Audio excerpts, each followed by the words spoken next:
Question number first, doctrine of cypres is related with option A marriage, option B dower, option C gift and option D waqf. तो इसका correct answer हो जाएगा option number D waqf.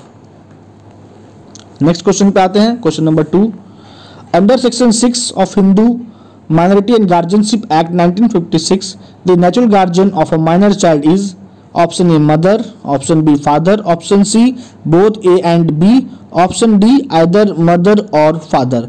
तो section 6 के according Hindu minority and guardianship act के natural guardian minor child का कौन होता है? तो माता और पिता दोनों होती हैं। तो इसका करेक्ट आंसर हो जाएगा both A and B, option C is the correct answer.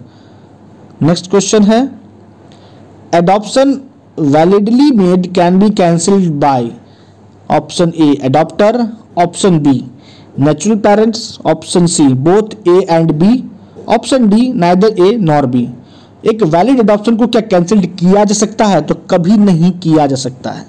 तो इसका करेक्ट आंसर हो जाएगा option D neither A nor B, कोई नहीं कैंसिल्ड कर सकता है, ना ही एडॉप्टर कर सकता है, ना ही नेचुरल पेरेंट कर सकते हैं।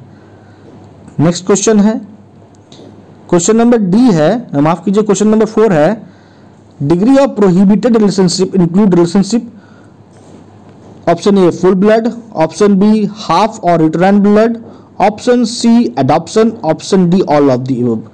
तो डिग्री ऑफ प्रोहिबिटेड रिलेशनशिप के अंतर्गत जो रिलेशनशिप आते हैं वो तीनों आते हैं। तो इसका करेक्ट आंसर हो जाएगा option A B C, that means option D is the correct answer, all of the above.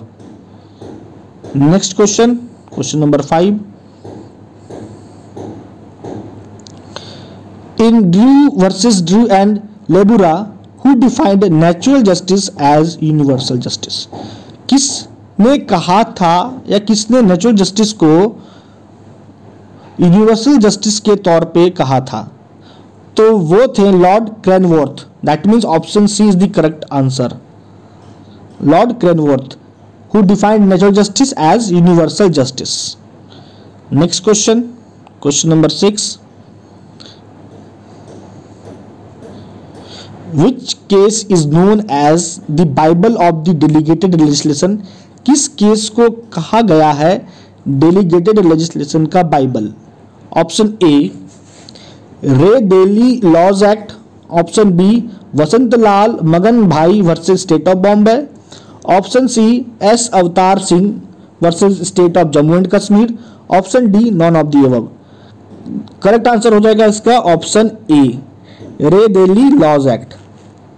Next question पे आते हैं, क्वेश्चन नंबर 7 है, the government contract under article 299 of the Indian constitution shall be option A implied, option B express, option C implied और express, option D none of the above. Correct answer हो जाएगा option B express. Next question, question number 8,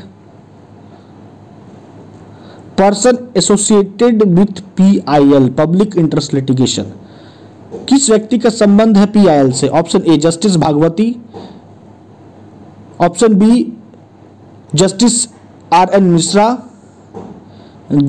option C justice Ranjan Gogoi, option D none of the एवब। तो correct answer हो जाएगा justice Bhagwati A. Next question है, how many witnesses are necessary in Shia Muslim marriage? अगर Shia मुस्लिम का marriage होगा तो उस marriage में कितनी विटनेस की आवश्यकता होती है? Option A 2 males witnesses are required, option B 1 male and 2 female witnesses are required, option C no witnesses is required, option D both A and B. Correct answer हो जाएगा ऑप्शन सी, सिया मुस्लिम के marriage में कोई witness की आवश्यकता नहीं होती है, no witness is required. Sunni Muslim marriage में विटनेस की आवश्यकता पड़ती है या तो 2 मेल, अगर 2 मेल नहीं है तो 1 मेल प्लस 2 फीमेल, 2 फीमेल की। नेक्स्ट क्वेश्चन पे आते हैं, क्वेश्चन नंबर 10। क्वेश्चन नंबर 10 है, under the following which is absolute incapacity for marriage? तो ऑप्शन ए है consanguinity, option B affinity, option C fosterage. Correct answer हो जाएगा एब्सोल्यूट इनकैपेसिटी मैरिज के लिए, मुस्लिम मैरिज के लिए तीनों आता है। Then correct answer is option D, all of the above. Come to the next question, question number 11। The specific relief can be given in form of, specific relief दिया जा सकता है किन किन फॉर्म में? तो ऑप्शन ए कहता है injunction, B stay, C specific remedy, D all of the above. Correct answer हो जाएगा इसका option D, all of the above. Specific relief can be given in form of injunction, stay and specific remedy. Next question, question number 12। Trust can be formed as per dash of the Indian Trust Act 1882। Trust का जो formation होता है Indian Trust Act 1882 के किस section के according होता है? Option A section 2, option B section 3, option C section 4, option D section 5। तो करेक्ट आंसर हो जाएगा इसका option number C, section 4 of the Indian Trust Act 1882। Next question, an agreement enforceable at law is, option A enforceable acceptance, B accepted offer, C approved promise, D contract. Correct answer हो जाएगा option D, an agreement enforceable at law is a contract. Next question पे आते हैं, question number 14। An agreement to remain unmarried is, option A valid, option B void, option C voidable, option D unenforceable. तो अगर agreement हुआ अविवाहित रहने का तो वो वाइड होगा, option B is the correct answer. Next question, exposure of goods by a shopkeeper is, option A offer for sale, option B invitation to offer, option C offer, option D acceptance. Correct answer हो जाएगा option B, invitation to offer. Next question आते हैं, question number 16। Person for whom agents do any act, व्यक्ति जिसके लिए agent काम करता है उसको क्या कहेंगे? Option A employer, B principal, C managing director, D none of the above. Correct answer हो जाएगा option B, principal. Next question है, an unsound person can not become, नहीं हो सकता unsound person. Option A an agent, option B principal, option C both A and B, option D none of the above. Correct answer हो जाएगा option C, both A and B. An unsound person can not become an agent और principal, दोनों नहीं हो सकता है। Next question,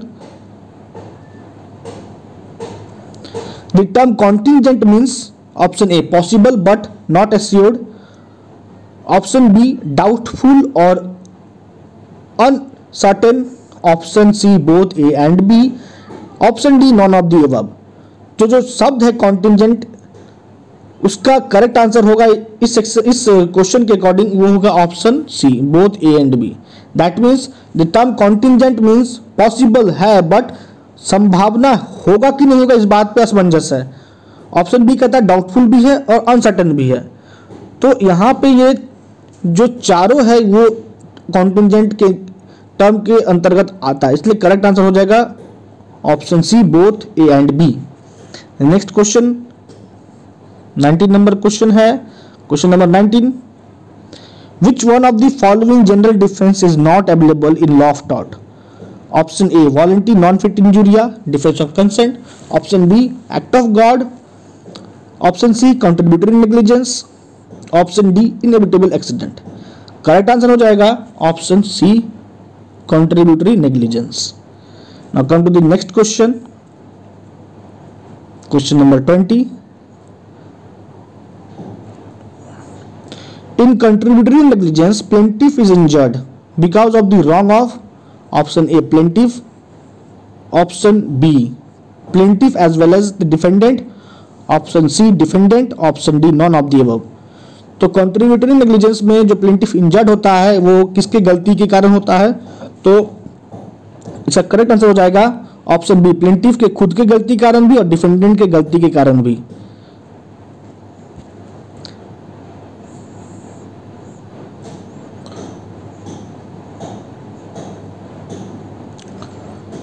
तो दोस्तों आज की इस वीडियो में इतना ही। बाकी आगे जो भी इंपॉर्टेंट एमसीक्यूज होंगे वो अगर आपको चाहिए तो आप इस चैनल को जरूर सब्सक्राइब कीजिए, अपने स्टडी रेडी ग्रुप में शेयर जरूर कीजिए और बेल आइकन जरूर दबाइए ताकि आपको जब भी इंपॉर्टेंट एमसीक्यूज का वीडियो अपलोड हो तो आपको नोटिफिकेशन मिल पाए। तो दोस्तों आज के लिए इतना ही। आपका अब तक हमारे साथ बने रहने के लिए बहुत बहुत धन्यवाद।